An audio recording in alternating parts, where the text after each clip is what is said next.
Hello everyone, today we're going to be taking a look at the Asylum map in DEVOUR. We're going to be showing you the best strategies for the map. There's only a couple, so you don't have to worry about trying to memorize too much. There are a few little things that I can also show you on the map that I'll probably do real quick, just ways to get around the map a little bit faster, so hopefully you enjoy that. The first thing you want to do when you enter the Asylum is, of course, grab the key to the actual door. That's in the second door to the right downstairs. But once you start gathering up things, before you activate Molly, you want to put your fuses down where the fuse box is. Probably one of your medkits down there. And also, if I can recommend, I'd place all your food probably right here. Once you place your food right there, if somebody gets grabbed in the basement while they have a rat, the rat's going to run upstairs, it's going to see the food, it's going to start eating a piece of food, and one of your teammates can come in and recover that rat and get it electrocuted before they have to go for you. So that's just a fail-safe. Once all your preparation is complete, first thing you want to do is start gathering up all the keys, and you're going to need the warden's quarters key and the warden's bedroom key, because these two rooms are, well, the key to the first and most reliable strategy for this map. The warden's quarters, woo! Once you go from the fireplace, just go up these stairs, hang a right, and then immediately on your left, this is the warden's office. This is the warden's quarters right here. Close the door behind you, and you can already see there's a rat. And this is the warden's bedroom. Now, what you want to do is kind of, like if there happens to be a rat here, you want to scare this rat into this room. Now, this room, just like the TV room in the farmhouse, is extremely reliable. Rats can't get out of it, and it's a good place. Azazel rarely ever comes this far in. The reason you want to use this room is because of those two reasons. You want to store 5 rats in this room to begin with. After that, you want to make sure that the door remains closed. And once you're done putting the rats in, you just hop down this hole, and you're right by the basement. Or you're ready to go and hunt more rats.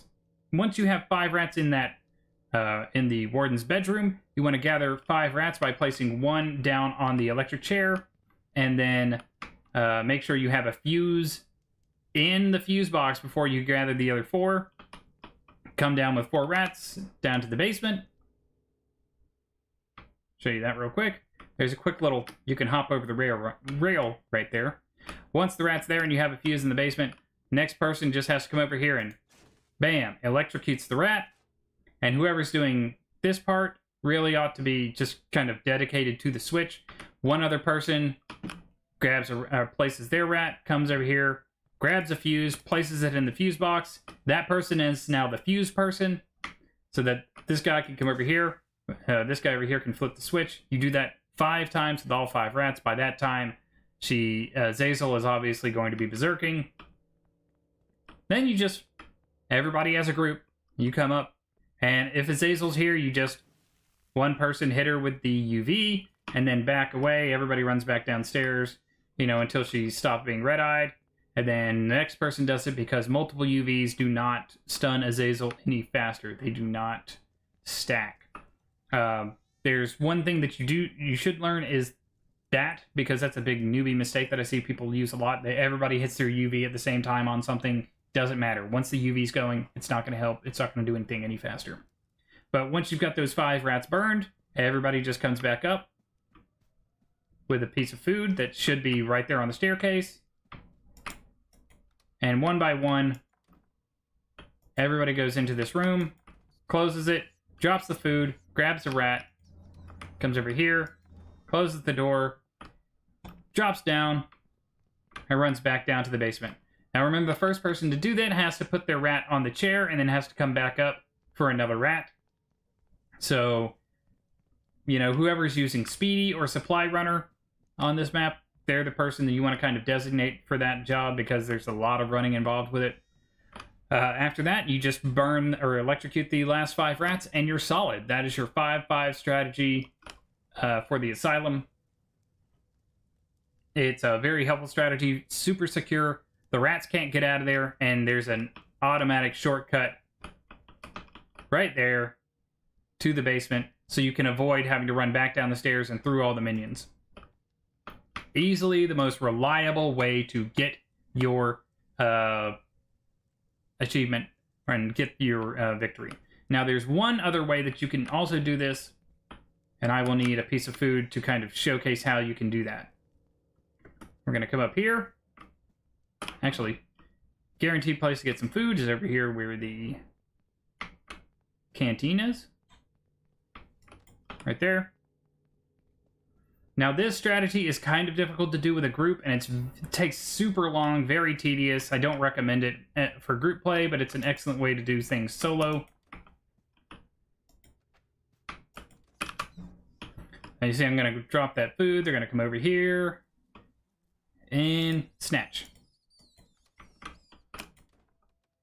Now, even if the rats get into this room, they cannot go down that hole, so you never have to worry about the rats getting out of there. Now, this strategy right here requires you to just crouch right here. You see how the door is open towards this pillar? If you come right over here, and it's hard to do, but if you can drop your rat right there, dang it, I messed it up. So, I'm going to try it again.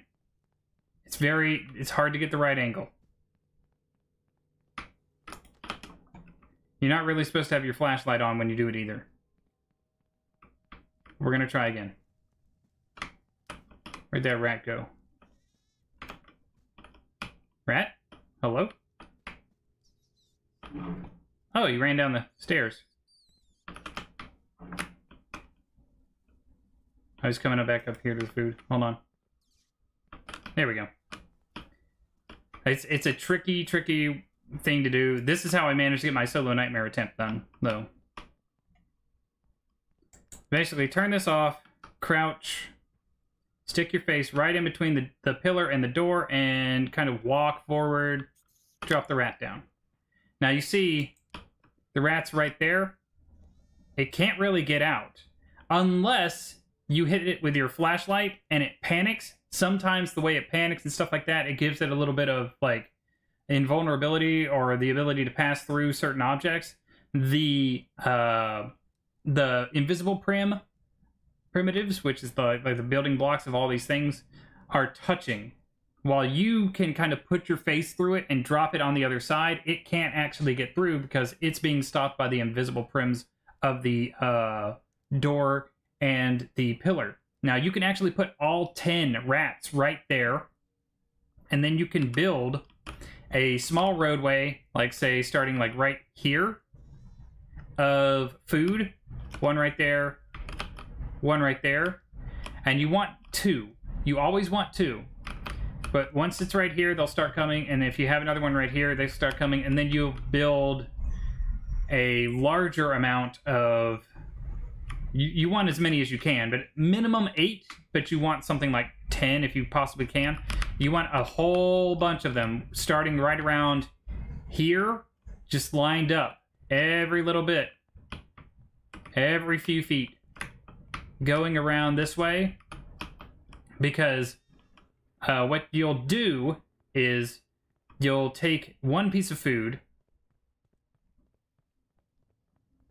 and you'll place it right here. All of the rats, all 10 rats will come and start going for this food. So what you do is, once they get here, you should already have a piece of food right here in this doorway to go to the basement. You'll turn your light off, pick the food up, and they'll immediately start wanting to come for this piece of food. They'll start walking over towards it. So what you'll do is you come over here, you'll drop the plate that you picked up, and just before they get to this food, you turn your light off, pick up the plate. You have to time it perfectly, and they'll start heading for this one. And you're basically leapfrogging yourself with the plates down the stairs. And once you get to about here, you can actually pick up a rat, because you should have a plate right here at the bottom of these stairs. You can pick up a rat from here, and they'll start making their way down here. And you can run, place the rat here on the table, electrocute it, place a fuse, run back over, and by the time you get back over here, they should be about to get this food. You pick up another rat, and they'll start making their way over to this plate once you have all the plates set out. And you lather, rinse, repeat it like that. It's a really, really, really tricky way of getting getting this strategy pulled off, of getting the victory. The warden's office is much, much faster and much, much more reliable, because if anyone runs over here with their flashlight, it's going to scare the bejesus out of the rats sometimes, and they'll scatter, and your entire strategy is ruined. But it is a strategy that does work. I can confirm that. So, one way or the other, if you really, really, really want to get a neat strategy to work, that's the neatest strategy probably in the entire game to get to work. You can kind of do something like that similarly on the farmhouse with the goats, but I don't recommend it. But this is a great solo strategy, just because you don't have to keep running up and down the stairs hoping to avoid minions and Azazel, but you can do this to get your solo wins, like Nightmare Solo and stuff like that. It works like that.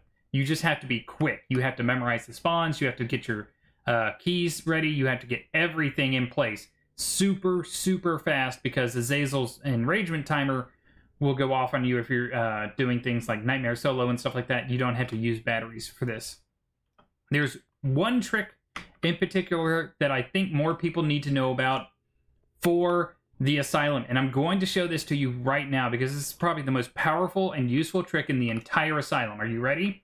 If you want to avoid minions, you notice I haven't seen a single wheelchair person in this entire video.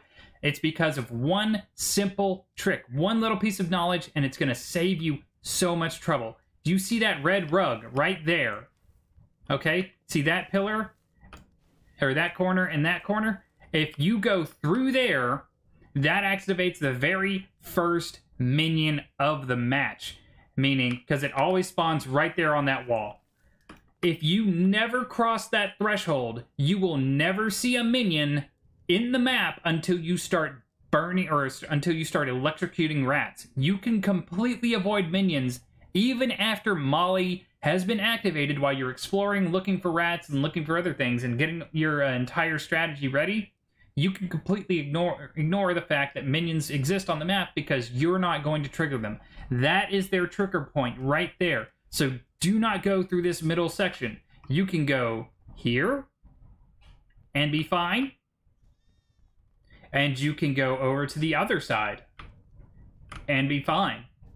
But so long as you don't go through that middle, you can actually avoid seeing any of the minions until it's too late for them to stop you. Because you'll have hit 5 rats electrocuted at once. Everybody else is going to come up. See? That rat's still there. It can't get out. But then everybody else comes up. You get your rats. You might see one. You might see one minion up here because of the 5 rats. But after that, you're solid. So long as you don't cross that threshold right there, you will never see a minion. I'm going to prove it to you. Ready?